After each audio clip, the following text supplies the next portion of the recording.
അസ്സലാമലൈക്കും. ഇന്ന് ഞാൻ വന്നിട്ടുള്ളത് ഒരു അടിപൊളി ബ്രേക്ക്ഫാസ്റ്റിന്റെ റെസിപ്പി ആയിട്ടാണ്. ബ്രേക്ക്ഫാസ്റ്റിന് മാത്രമല്ല കേട്ടോ, നമുക്ക് ഈവനിങ് സ്നാക്ക് ആയിട്ട് കുട്ടികൾക്ക് ഉണ്ടാക്കി കൊടുക്കാൻ പറ്റിയ നല്ലൊരു റെസിപ്പിയാണ് കേട്ടോ. അത് പിന്നെ നല്ല ടേസ്റ്റുമാണ് കേട്ടോ. അപ്പൊ നമുക്ക് വീഡിയോയിലോട്ട് പോയാലോ. മുട്ട കൊണ്ടുള്ള ഈ വെറൈറ്റി ബ്രേക്ക്ഫാസ്റ്റ് ഉണ്ടാക്കാൻ വേണ്ടിയിട്ട് ഞാനിപ്പോൾ 4 മുട്ടയാണ് എടുത്തിട്ടുള്ളത്. അപ്പോൾ 4 മുട്ടയും നമുക്ക് പൊട്ടിച്ചിട്ടൊരു ബൗളിലേക്ക് ഇട്ട് കൊടുക്കാം.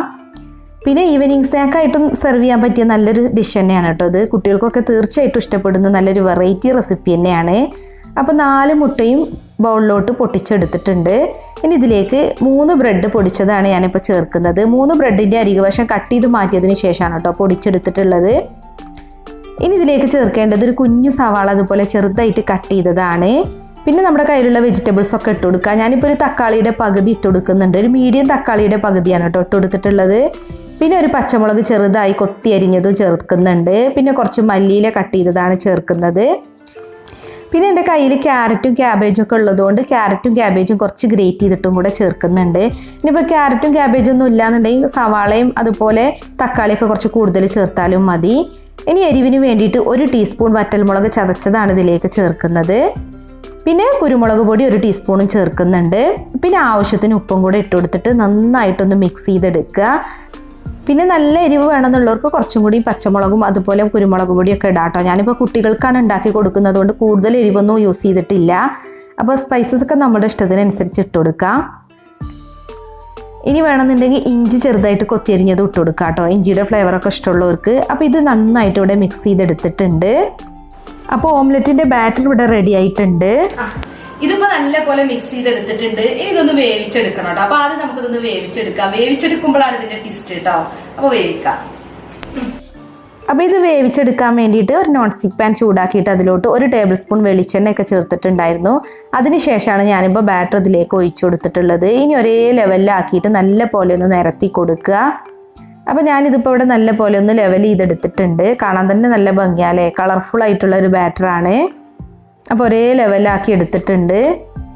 ഇനി നമുക്കിതിലേക്ക് ചേർക്കാനുള്ളത് മൊസറല്ല ചീസാണ് കേട്ടോ. അപ്പോൾ ഞാനിവിടെ കുറച്ച് മൊസറല്ല ചീസ് എടുത്തിട്ടുണ്ട്. അതൊന്ന് ഗ്രേറ്റ് ചെയ്തെടുത്തതാണ്. കപ്പളവ് പറയുകയാണെന്നുണ്ടെങ്കിൽ ഒരു 1/4 കപ്പ് മൊസറല്ല ചീസ് ഗ്രേറ്റ് ചെയ്തതാണ് കേട്ടോ അത്. അപ്പോൾ നിങ്ങളുടെ കയ്യിൽ ചീസ് ഇല്ലാന്നുണ്ടെങ്കിൽ നമുക്ക് ഈ സ്നാക്ക് ഉണ്ടാക്കിയെടുക്കാം. പക്ഷേ ചീസ് ചേർത്ത് കഴിഞ്ഞാൽ അതൊരു പ്രത്യേക ടേസ്റ്റ് തന്നെയാണ്. അപ്പോൾ നമ്മൾ കുട്ടികൾക്കൊക്കെ ഉണ്ടാക്കി കൊടുക്കുന്നത് വെച്ചാൽ ചീസ് ചേർത്തിട്ട് ഉണ്ടാക്കാം കേട്ടോ.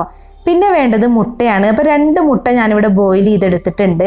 എന്നിട്ട് ഇതുപോലെ റൗണ്ടിലൊന്ന് കട്ട് ചെയ്തെടുത്തതാണ്. അപ്പോൾ നമ്മൾ കട്ട് ചെയ്ത് വെച്ചിട്ടുള്ള മുട്ട ഇതിൻ്റെ മുകളിലൊന്ന് വെച്ച് കൊടുക്കാം. അപ്പോൾ ഒരു കംപ്ലീറ്റ് ആയിട്ടുള്ളൊരു ബ്രേക്ക്ഫാസ്റ്റ് റെസിപ്പിയാണ് കേട്ടോ അത്. മുട്ടയും ചീസും ബ്രെഡും വെജിറ്റബിൾസും എല്ലാം ചേർന്നിട്ട് നല്ല ഹെൽത്തി ആയിട്ടുള്ളൊരു റെസിപ്പി തന്നെയാണ്.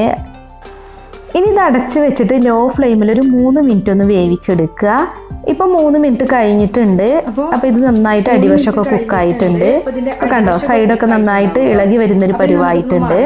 ഇനി ഇത് മറിച്ചിട്ടിട്ടൊന്ന് വേവിച്ചെടുക്കണം കേട്ടോ. അപ്പോൾ ഇതിൽ തന്നെ മറിച്ചിട്ട് വേവിക്കണ്ട, വേറൊരു പാൻ ചൂടാക്കുക. എന്നിട്ട് അതിലോട്ട് കുറച്ച് വെളിച്ചെണ്ണയൊക്കെ ഒന്ന് ചേർത്ത് കൊടുക്കുക. 1 ടീസ്പൂണൊക്കെ ഓയിലൊക്കെ ഒഴിച്ചെടുത്താൽ മതി. എന്നിട്ട് നമ്മൾ ഇത് മറ്റേ പാത്രത്തിലോട്ടൊന്ന് മറിച്ചിട്ട് കൊടുത്തിട്ടാണ് കേട്ടോ വേവിക്കുന്നത്. ഇനി അടച്ചു വെക്കൊന്നും വേണ്ട, ലോ ഫ്ലെയിമിലിട്ട് 2 മിനിറ്റ് ഒന്ന് കുക്ക് ചെയ്താൽ മതി. അപ്പോൾ മറ്റേ വശവും നന്നായിട്ടൊന്ന് വെന്ത് കിട്ടിക്കോളും. പിന്നെ ചീസൊക്കെ ചേർത്തുകൊണ്ട് തന്നെ നല്ല ചൂടോട് കൂടി വേണം നമ്മളിത് സെർവ് ചെയ്യാൻ. അപ്പോൾ ചൂടോട് കൂടി തന്നെ സെർവിങ് പ്ലേറ്റിലേക്ക് മാറ്റാം. അപ്പോൾ നമ്മുടെ ബ്രേക്ക്ഫാസ്റ്റ് റെസിപ്പി ഇവിടെ റെഡി ആയിട്ടുണ്ട്. മുട്ട കൊണ്ടുള്ള ബ്രേക്ക്ഫാസ്റ്റ് റെസിപ്പി നമുക്കിത് കട്ട് ചെയ്ത് നോക്കാം.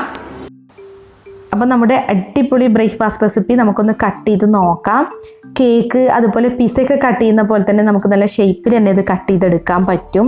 നല്ല ഭംഗിയാണില്ലേ കാണാൻ, അതുപോലെ കഴിക്കാനും നല്ല ടേസ്റ്റ് ഉണ്ട് കേട്ടോ.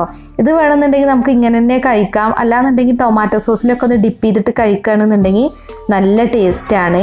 അപ്പോൾ ബ്രെഡിൻ്റെ അതുപോലെ ചപ്പാത്തിയുടെ ഒക്കെ കൂടെ വേണമെന്നുണ്ടെങ്കിൽ അങ്ങനെ ഉണ്ടാക്കിയിട്ട് വേണമെങ്കിൽ അങ്ങനെ നമുക്ക് സെർവ് ചെയ്യാം. ഇല്ല ഇനിയിപ്പോൾ വേണമെന്നുണ്ടെങ്കിൽ നമ്മുടെ കുട്ടികൾക്ക് വൈകിട്ട് ഈവനിങ് സ്നാക്കായിട്ട് ചായയുടെ കൂടെ വേണമെന്നുണ്ടെങ്കിൽ അങ്ങനെ ഉണ്ടാക്കി കൊടുക്കാം. എന്താണെങ്കിലും നല്ല ഹെൽത്തി ആയിട്ടുള്ള നല്ല ടേസ്റ്റി ആയിട്ടുള്ളൊരു സ്നാക്ക് തന്നെയാണ് കേട്ടോ. അപ്പോൾ നമ്മുടെ മുട്ട റെസിപ്പി ഇവിടെ റെഡി ആയിട്ടുണ്ട് കേട്ടോ. വെറൈറ്റി ആണ്. അപ്പൊ ഒന്ന് തിന്ന് നോക്കാം. അപ്പൊ നല്ല ടേസ്റ്റ് ഉണ്ടായിരുന്നു കേട്ടോ. കുട്ടികൾക്കൊക്കെ കൊടുക്കാൻ പറ്റിയ നല്ലൊരു സ്നാക്ക് തന്നെയാണ്. സ്നാക്കല്ല, ഹെൽത്തി ആയിട്ടുള്ളൊരു ബ്രേക്ക്ഫാസ്റ്റ് റെസിപ്പിയാണ്. അപ്പൊ ഇത് ഇഷ്ടമായിക്കണമെങ്കിൽ ഒന്ന് ട്രൈ ചെയ്ത് നോക്കുക. എന്നിട്ട് നിങ്ങളുടെ ഫീഡ്ബാക്കും അറിയിക്കുക. പിന്നെ നമ്മുടെ വീഡിയോസ് ഒക്കെ ഇഷ്ടമാവുന്നുണ്ടെങ്കിൽ ചാനൽ സബ്സ്ക്രൈബ് ചെയ്യാത്തവരുണ്ടെങ്കിൽ ഒന്ന് സബ്സ്ക്രൈബ് ചെയ്യുക. അതുപോലെ വീഡിയോ ഇഷ്ടമായിക്കണമെങ്കിൽ ഒന്ന് ലൈക്ക് ചെയ്യുക. ഇനിയിപ്പോ ഇഷ്ടമായില്ല എന്നുണ്ടെങ്കിൽ ഡിസ്ലൈക്കും ചെയ്യാം കേട്ടോ. പിന്നെ കമന്റ് ഒക്കെ ചെയ്യുക. അപ്പൊ മറ്റൊരു കിടിലൻ റെസിപ്പിയുമായി നമുക്ക് വീണ്ടും കാണാം. താങ്ക്